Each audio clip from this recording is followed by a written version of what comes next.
You're listening to Intentionally Catholic, a podcast about living our Catholic faith with joy and intention.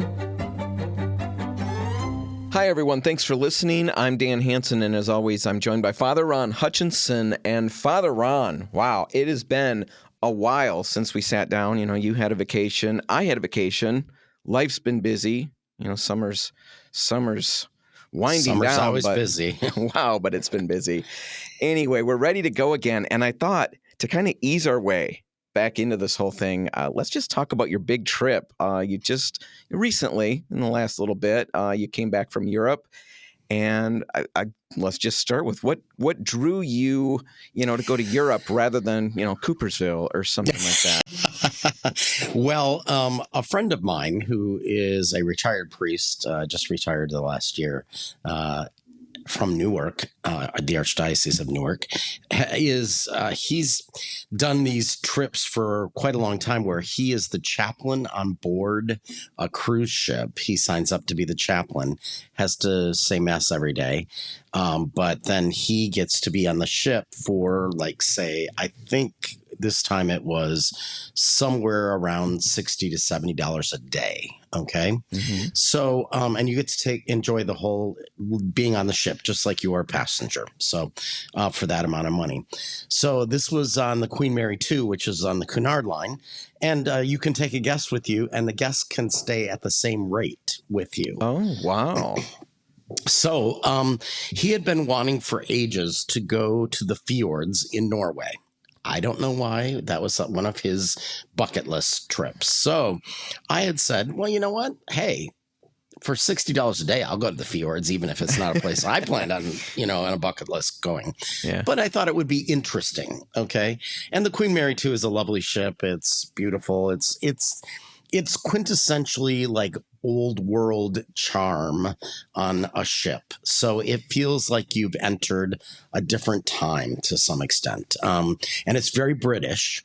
So there's a pub and it has all British food. And it's, there's just this sense of Britannia kind of idea. So It's very beautiful. It's lovely. Had a great So it was time. A cruise? It was a cruise. So what we did, we had to meet the ship in Southampton, England. Okay. So we flew over from here in the U.S. to London and then took an Uber to Southampton, stayed overnight so that we were there in time to meet the ship the next day. So, so that was kind of fun because I've never really been to Southampton, and we got to walk around Southampton, a lovely little town, seaside town, great fun. Had a wonderful evening there, and then got on the ship, and from there we had 7 days. So one day on the way up, just a sea day. Then when it was up in the fjords, and we hit different fjords every day until the last day and night of the cruise, it was another sea day into Southampton. What's a fjord? Just fjord, clarify. I will clarify what a fjord is. A fjord is a water inlet that has been created by the glaciers. All right. So what it ends up doing is at the time that these were formed, there's this mountainous region on both sides of an inlet, a water inlet that's so deep that ships can go in. So it's it's not a lake. It's more it's kind of it is a lake, I guess, in some respects, but it has an outlet to the ocean or to the sea. And they're very deep and they're very cold and lovely. And it's very green and, very mountainous and tons of waterfalls coming down the mountains. And it's lovely to just sit and watch it as the ship is going by. That was really cool. But they can get so wide that you actually can't see from side to side. So there can be at their mouth, at the mouth, it gets very wide. So it's when you're in the kind of in that you're in the center of it to the end of it that you experience mountains on both sides and, and being on the water. So it was very cool. But the only thing that I said to somebody, that was great. Seeing that landscape and that beauty. But after you've seen a day of it, you're kind of like, okay, that's really cool. What's next? That's what I was going to ask, because it seemed like, day after day of that. Yeah. I expected that when we went to these towns that we were going to be going to these kind of Norwegian, very historical little towns that were going to look Norwegian and look ancient. They were all modern. They looked like you were coming to Grand Rapids. It didn't look any different. I mean, it just, it looked like a city. You went downtown and maybe there was an old church or maybe an old building here or there. But yeah, it wasn't what I expected. And I kind of thought it was going to have more of an experience of Norway. I don't know what in my mind I thought that was, but I don't know. It didn't People turn out with those little short shorts. And I then guess something like that. I was expecting, I don't know. A horn of some Germany. sort. Yeah, I don't know. But anyways, it wasn't like that at all. And see, I've only ever been to Coopersville, so I don't even know what stereotypes I'm yeah, wrongly that's applying okay. here. And maybe they do wear those. I don't know. But I didn't see anything authentic, so to speak. So it just looked like Grand Rapids. Do you know that It felt shoots a little bit like that. Yeah. That shoots 8 or 9 of the questions I had. This is going to be very short. That's okay, because I can tell you other things that we did that were just great fun after that. Well, let's get to that. So you're not experiencing a lot of history with this first chunk of it. And in fact, that's the bulk of your trip was. Well, the trip was a 2-week trip, so that was the first week of the trip. So, and it was still nice because I had opportunities just to relax and enjoy being like in a quiet place and sitting with a book and sitting on the deck and that kind of stuff. And that I love that. So your friend is there as a priest. Yeah. Are you there in that capacity as well? Are you filling in, helping out? How did that part shake out? I celebrated Mass every day, and so I went to Mass every day. But the way the rules work now, I'm not allowed to say Mass because I wasn't vetted, meaning I didn't have a letter that said I was a priest in good standing, to do Mass. So they've stopped letting you do that.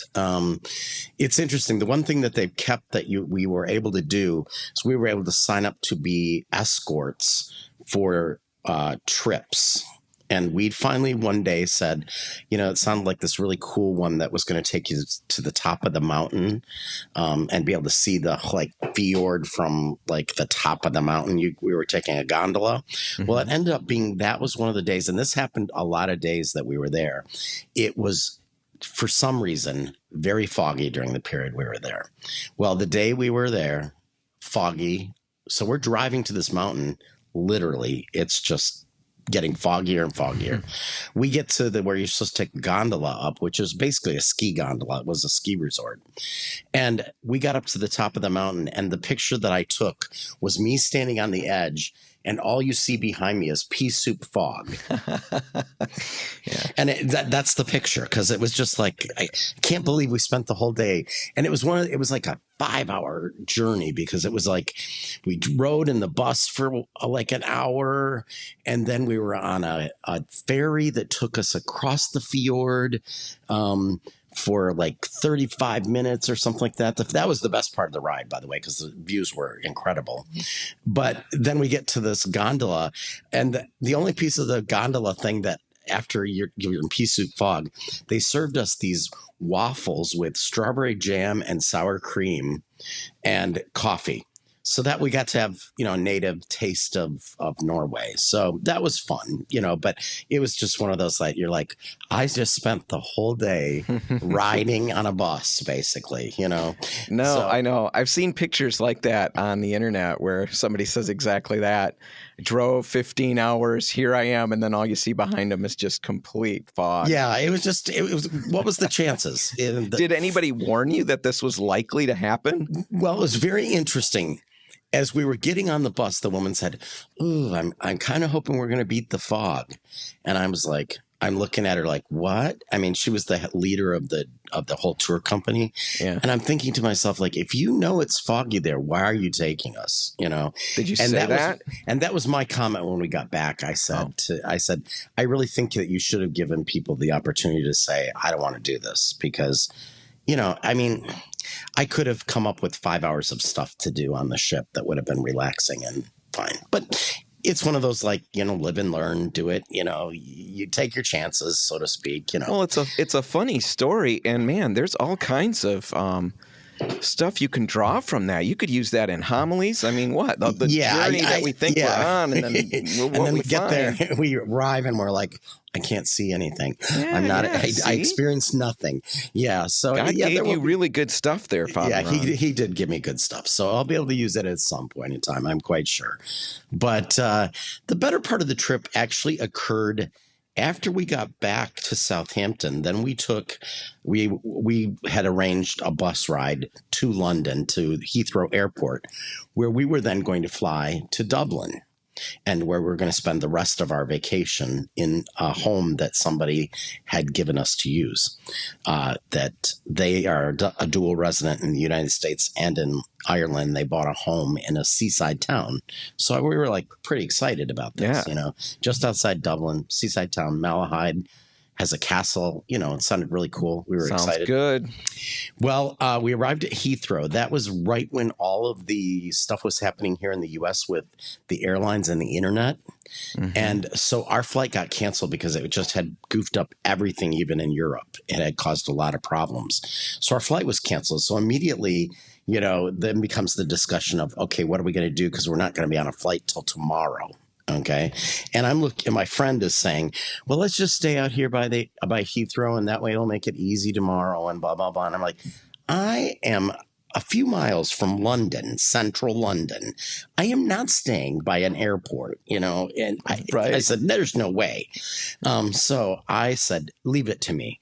So I went on, started looking for a place to stay, and I found this hotel with a very reasonable night rate that was right next door to Tower Bridge, which is right next door to the Tower of London, wow. Which is where they used to house the criminals, where the kings where the queens that under Henry VIII were taken before they were beheaded, all those kinds of things. So, and then the Tower Bridge is so cool. I mean, it looks like what you think, like London Bridge. Mm-hmm. London Bridge doesn't look like what we think London Bridge looks like. It's actually Tower Bridge. That's what we think of. Yeah, yep. Exactly. So it ended up that we were at this hotel, and when we drove took the Uber to the hotel, we're arriving, and I'm like, oh my gosh, we're like feet away from the Tower Bridge. Like, this is so cool. And then I started looking for restaurants and things to do in that area. And there was just so many like walking paths we could take and all that kind of stuff. So we got into the hotel and settled in. The first thing that happened that was really kind of cool, the guy felt so sorry for us because he's like, why are you here? How long are you in London? And I'm like, well, we're here for the night because our flight got, canceled and blah, blah, blah. And we just had to look for something to do. And he's like, you know what? Right now when I'm looking, your room doesn't face the bridge, Tower Bridge. I'm going to change that for you. Wow. So he changed it. Our room was solid windows and and you're right there, like Tower Bridge. So that was the first cool thing that happened. I bet that lady that brought you to the pea soup place, she let that guy know, don't mess with this one. Don't mess with Get him a room he can see out of and make sure there's no fog because he's going to crab. Yeah, he's going to be a jerk to deal with. So immediately we changed our clothes and went out, and it ended up, it was a gorgeous day in London. It was just a fantastic day. And this area right by Tower Bridge and the Tower of London happens to have all these ponds that come off of the Thames that are kind of like connected. And then around these ponds, they've built up like all of these like houses, and they're old warehouses of what they were, I think, at one time. Mm-hmm. But now they've made them into like restaurants and shopping and housing and all this cool stuff. And then there's marinas in them. And we just started walking and walked and walked. And then we stopped for a cocktail, and I had found a place for dinner that was an authentic Italian restaurant that made their own pasta by hand. All right. So I was super excited about that because to me, that's just like, you're speaking my love language there. Homemade pasta, Italian food. I'm like all over it. So we get to, after the cocktail, we then went to the restaurant, which was right next door, and ended up having this incredible meal that I'm still talking about as I am right now. Yeah. It was just the most incredible bolognese I've had in forever. And it was on fettuccine noodle. No, sorry. It was on pappardelle noodles, which are the really wide ones. Okay. And they were just perfect chew. They were just perfect. It was perfect. They were perfect. What? They were perfect. They had chew. the perfect chew. Is that a foodie word? They were perfectly al dente. They had the right chew. Like it was like wow. You could feel the noodle. It wasn't mush. It was like it had a chew to it. It was good. I know. Well, if people could see me right now, I'm moving my hands and I'm all excited. And he is. I can attest to that. And honestly, we just had fettuccine last night at home, and I wish I had this conversation first, because I would have had all of that conversation at the table. I'd have asked the kids, is this the perfect chew for all of you? Is this al dente? Al dente means to the tooth. We know what that. Well, okay, yeah, we didn't know what it meant. Okay, you should feel like there should be substance. The problem is here in the U.S. we've gotten used to cooking our macaroni, our noodles, to the point that they're beyond al dente. There should be a texture in a sense, not crunchy. And not like, it's just that perfect place you have to be able to get pasta to. All right. Wow. So, man, I had a question about a spiritual experience, and it sounds like it happened in the restaurant. Yeah, that food was spiritual experience.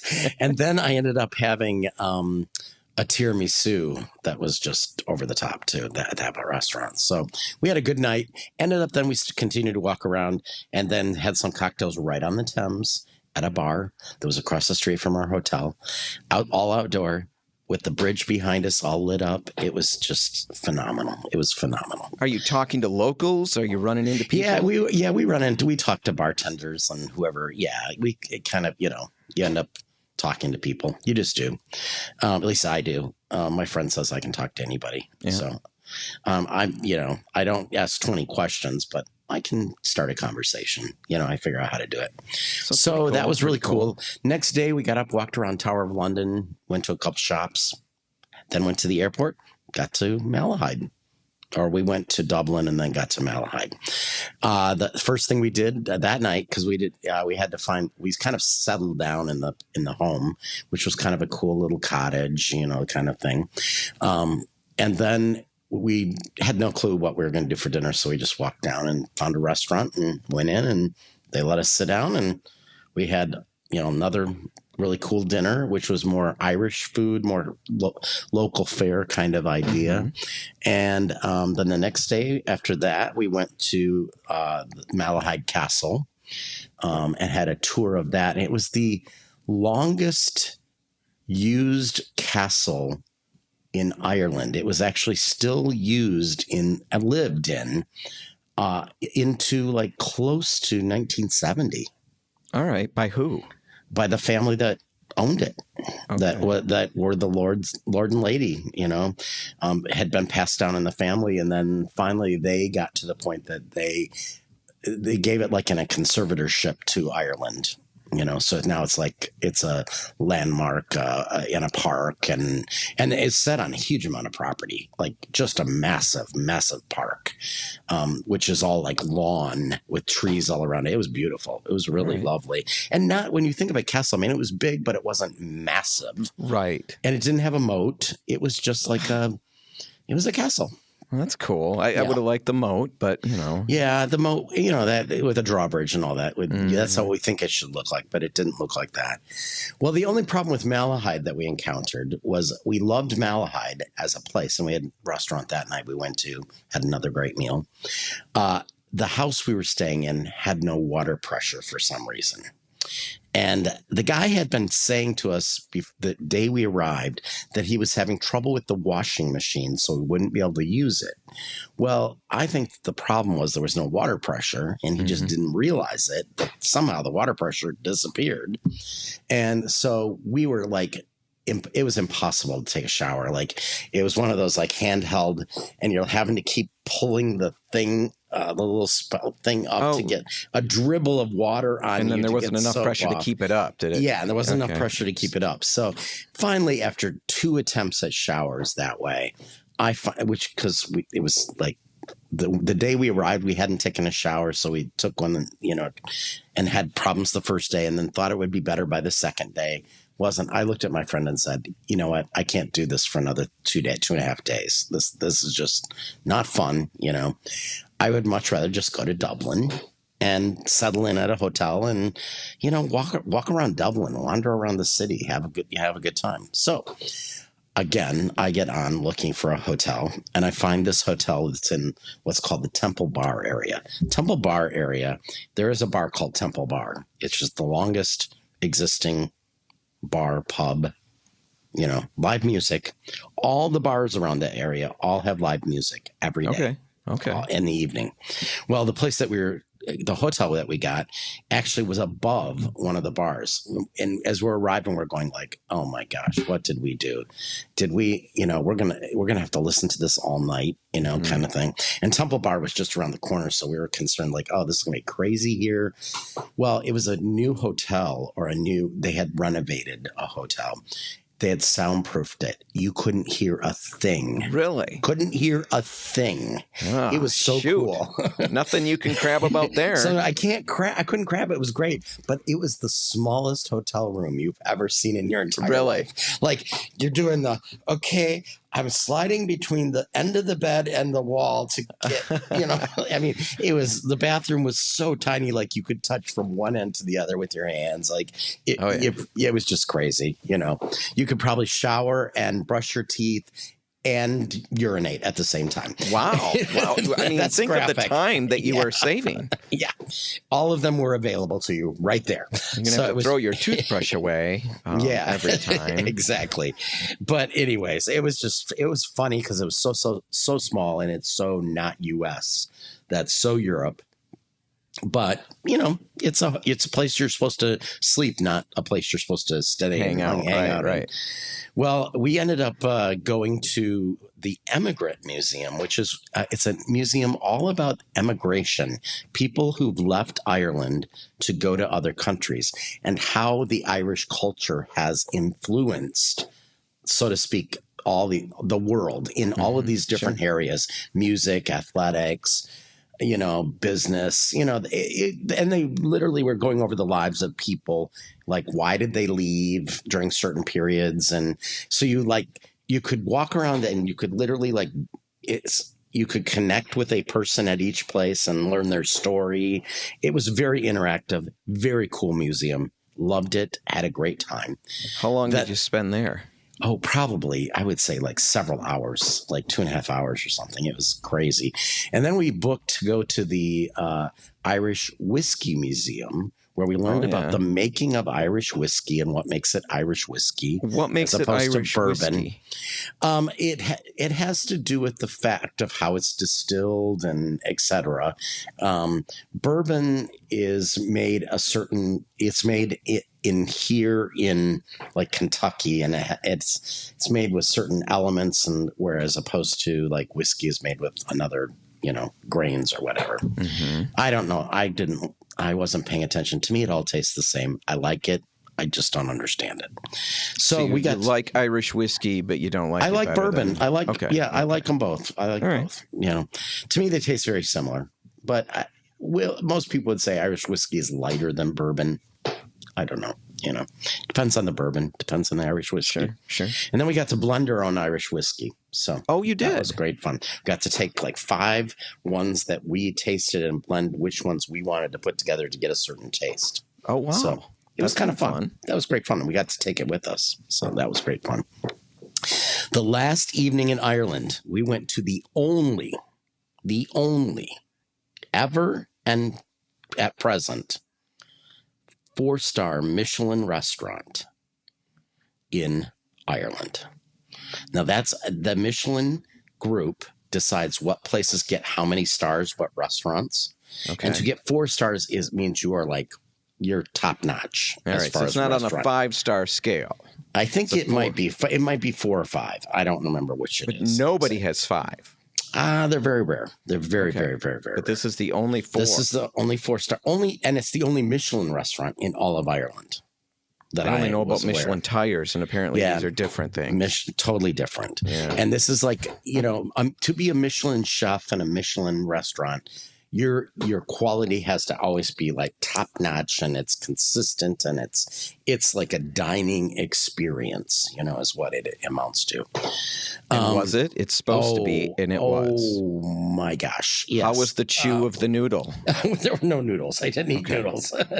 But the food was just, oh my gosh. It was pretty and tasty and incredible. Yeah, it was just amazing. I don't remember totally what I had. I just remember being in absolute awe and having that face of like, I felt like I was in heaven, Wow. And my friends, who's not a foodie at all, and doesn't like to try things, he was having a miserable experience because it looked like everything he hated about food. Things were touching. He couldn't figure out what it was, just on and on and on. So he wouldn't have given it 4 stars. No, probably not. So it used to be that in the good old days, before I went on Manjaro and now hardly eat at all, or can't eat what I used to, the amounts, I would eat often in these kind of places. I'd eat my course and then I'd eat his course to make him look like he ate, because he'd insist. And I'd say, okay, I'll do that. Well, now I can't do that. I just if I'm going to eat my courses, I'm going to have to stay very focused. You got to stay focused. So he's saying, I'm going to look bad. I'm like, that's your problem. It's going to look bad because he didn't eat all of his because you food. didn't eat anything or didn't even taste it because you got freaked out by it. He must have had a brutal childhood that they must have really grilled him over his meals. I think Clean your plate there, Jimmy. I think what it amounted to is he never learned to eat anything beyond a few things. That's what, Wow. He's like, I think if there was he was a Kraft macaroni and cheese kid all his life. Did they have that on the menu? I don't think so. I mean, but it'd probably be good. Didn't. It's a Michelin restaurant. But it was just really funny because I just laugh at him because it's comical. It's very comical. Well, it is. I'm enjoying it a lot. Yeah. And so I did taste things, but I certainly didn't, because it was just too much. It would have been too much food. But I was in seventh heaven the whole time. It was like one course after another. Was not a cheap experience. This was an experience of a lifetime kind of thing. You say to yourself, I know we're going to be paying for this. This is going to be a huge bill, but and he didn't even eat it. Can you take it home in a box? Hardly ate at all. Yeah, hardly. And we were leaving the next day, so there was no need to. Taking it in a box would be impossible. Did you have him ask for ketchup? I think that might have been funny. No, we didn't. But he did. He did do the ultimate thing that I'm always like, before he even tasted it, he was asking for salt. Well, there were no salt and pepper shakers on the table. The chef has made the perfect dish for you. And so to say it needs salt, well, this friend puts salt on everything. It doesn't matter if it already has salt on it. He's going to put more. I'm just looking at him and shaking my head going, you got to be kidding me. Okay. How did they handle that? Did they laugh about that? They brought it him to in the him. back and They punch him? brought it to him. They brought him a little salt cellar with a spoon, and that's nice. but it was Little spoon? They were That's very fancy. kind. Yeah, that was very fancy. But I always think anyways, it's fancy when I go and I get the salt shaker and it's got rice in it to keep it from sticking together. Wow, look at that. Wow, they rattles thought of and- everything. Yeah, you guys had a spoon and all. We had a spoon and a little. You're in a gonna little pay for bowl. that. You know that. Yeah, a silver salt cellar. Yeah, with a lid.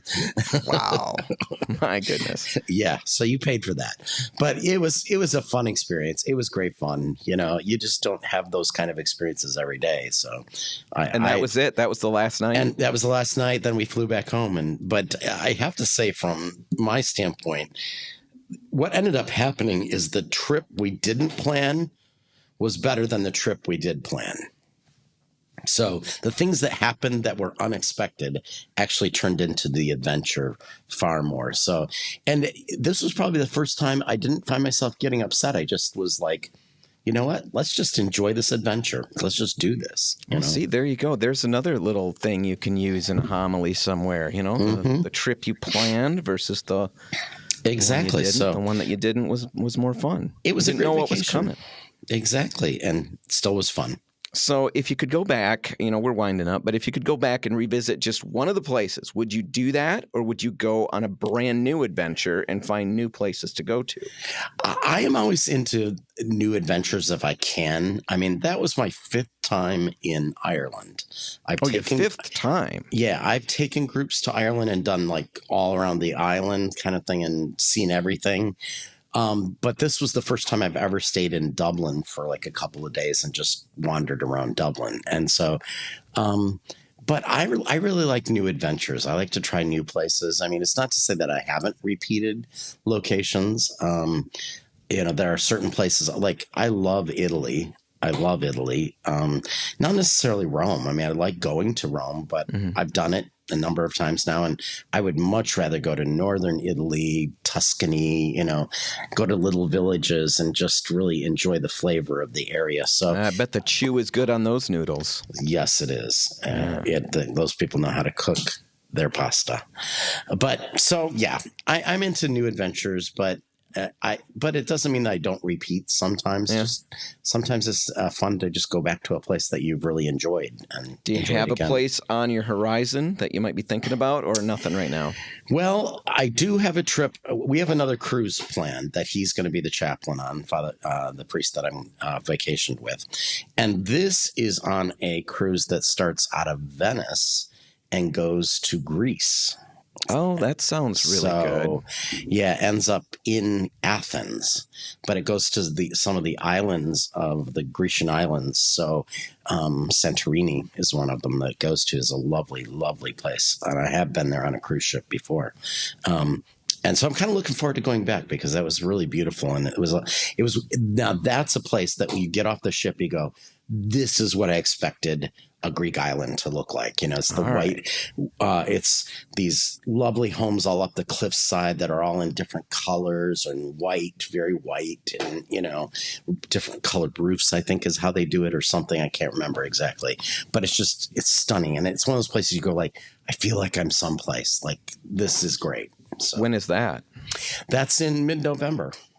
All right. Well, you're really good at giving the whole travel log thing. I think we'll do this again when you come back from that.